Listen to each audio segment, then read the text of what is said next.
Buonasera e ben ritrovati a Sette Sera. Continuiamo il nostro percorso nella sicurezza, perché quando si è vittime o testimoni di incidenti stradali è assolutamente fondamentale sapere qual è il giusto comportamento da tenere. I primi istanti possono cambiare veramente il destino delle persone e il giusto comportamento può sul serio salvare la vita. Allora stasera iniziamo subito ad imparare cosa fare e che cosa non fare quando si vede, si assiste o si è vittime di un incidente, insieme ad Emilio Lucio Ghiringhelli, commissario locale della Croce Rossa Italiana di Paderno Dugnano, Senago, Cisano, Milanino e referente regionale per la Lombardia delle manovre di disostruzione pediatriche. Buonasera, benvenuto. Buonasera, grazie. Bentornato. Un saluto a tutti i telespettatori, buonasera a tutti. Allora, lei ci ha insegnato l'anno scorso tantissime mosse fondamentali per far stare bene i nostri bambini. Adesso riparleremo anche questa sera dei nostri piccoli, ma prima di tutto continuiamo con il nostro percorso che abbiamo avviato in questa puntata, parliamo della strada. Allora, una strada che oggi purtroppo teatro di grandissimi incidenti, di grandissime violenze. Allora, che cosa fare quando succede un incidente? Qual è il comportamento giusto da tenere? Per esempio, due macchine si scontrano. Cosa dobbiamo fare? L'abbiamo visto, dobbiamo stare lì, l'abbiamo imparato con l'IVIS, non si scappa, i testimoni sono fondamentali, ma come si procede? Beh, innanzitutto prudenza, soprattutto sicurezza della scena, verificare se vi sono pericoli, se le macchine sono incidentate sono al sicuro, se le altre macchine sono ferme non vi è pericolo. Inizialmente il messaggio che noi vogliamo lanciare è: non intervenite, cercate di mantenere la calma, avvicinatevi alla zona dell'incidente se questa è sicura. Non forzate la gente a scendere dalle macchine, perché in presenza di traumi è meglio non fare piuttosto che fare cose maldestre.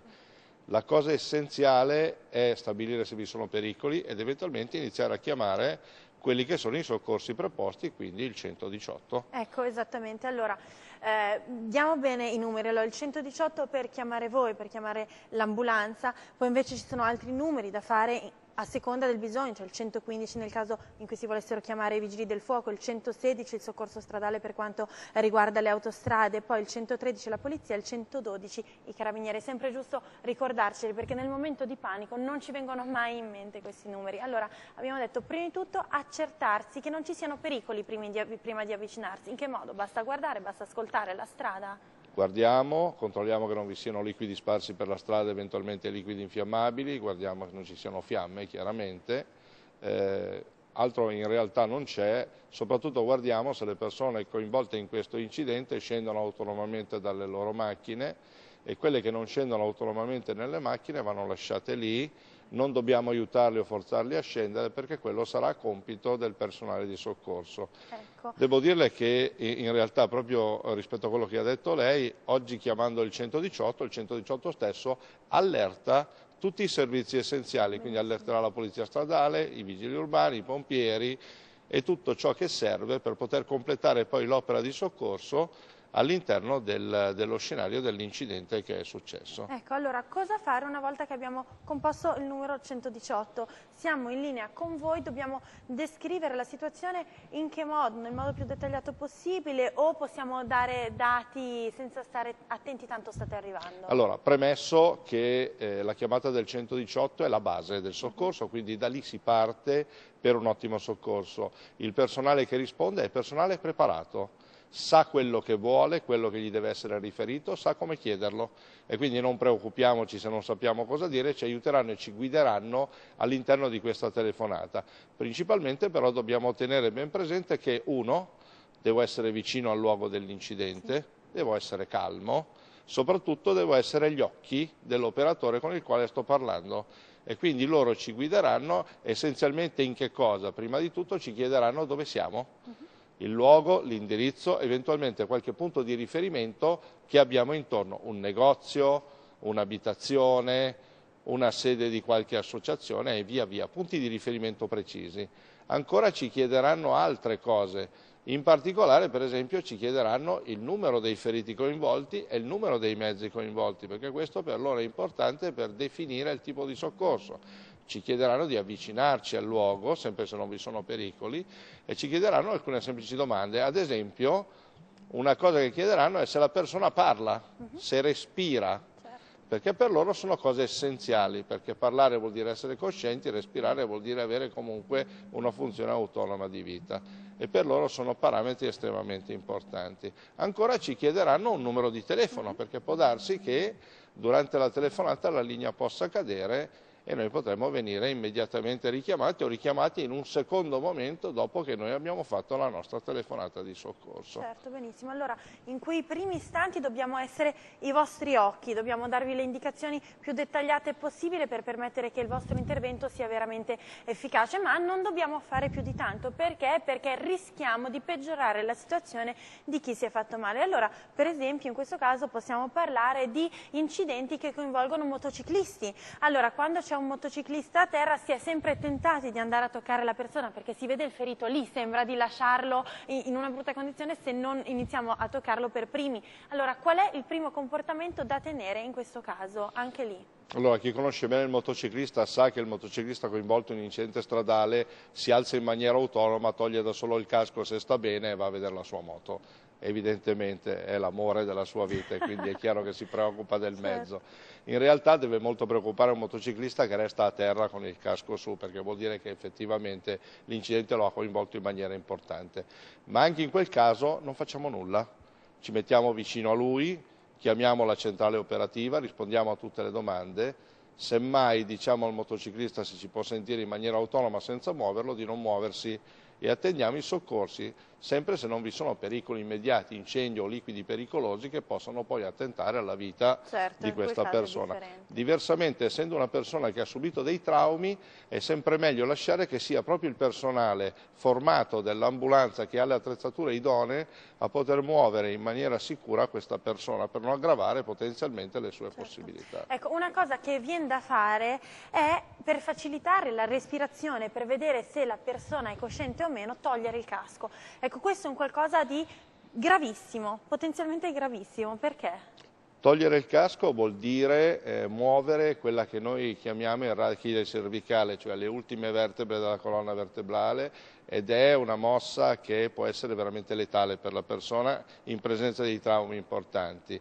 L'unica cosa che noi dobbiamo fare è invitarlo a non muoversi, semmai fermare il casco nella posizione in cui è, senza causare al casco rotazione o movimenti, e per facilitare la sua respirazione magari tirare sulla visiera, ma senza muovere il casco assolutamente. Il casco non va tolto al motociclista perché la manovra va fatta da due persone ed è una manovra particolare che non tutti conoscono e va fatta molto bene, perché sennò i potenziali danni possono essere gravissimi. Certo, però c'è invece qualcosa che magari possiamo fare, per esempio se il motociclista è per terra ma il traffico è in flusso continuo, possiamo magari pensare noi di attivarci e mettere i segnali stradali per fare attenzione, oppure riparare la vittima con la nostra macchina, con il nostro mezzo. Questo è possibile, si può fare, ma se poi si vuole intervenire vediamo se qualcosa è possibile per rendere meno difficoltosi e meno terribili i minuti in cui la persona vi sta aspettando. Allora, se fa molto freddo o piove, possiamo almeno intervenire per coprire questa persona?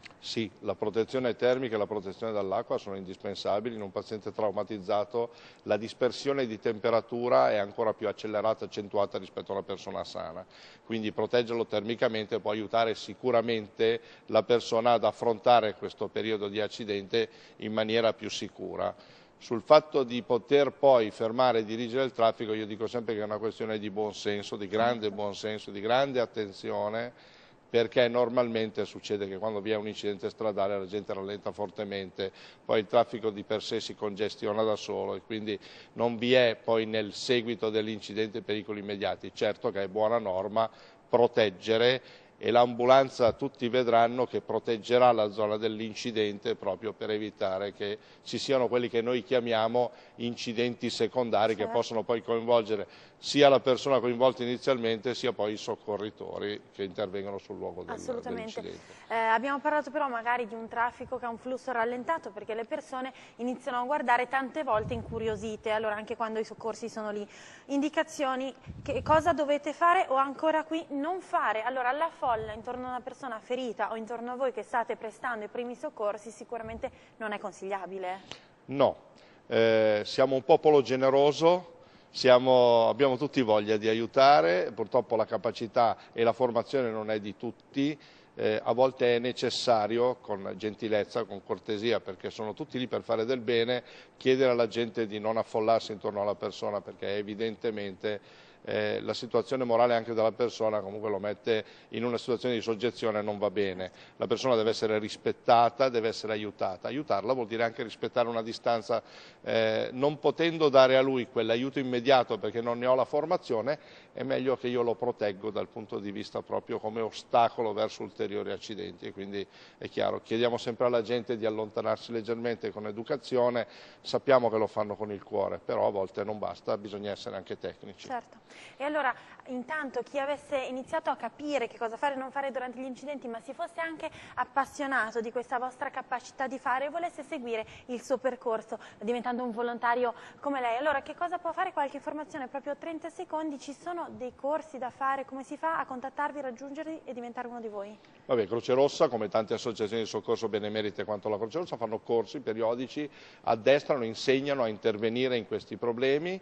I corsi sono reperibili sul nostro sito www.cri.it, dove ci si può informare su tutto. Sono corsi mensili, partono ogni mese, il corso è bellissimo, è una grande formazione umana, non è solo imparare a soccorrere, ma è veramente diventare cittadini protagonisti, io li chiamo, quelli che non solo fanno i cittadini, insomma, danno una mano e oggi c'è bisogno di una mano. Certo, dare una mano alla nostra società. E allora, benissimo, resti qua con me, Ghiringhelli, perché dopo la pubblicità andiamo nelle nostre case e vediamo come aiutare a far stare veramente sicuri i nostri bambini. A tra pochissimo. A tra poco.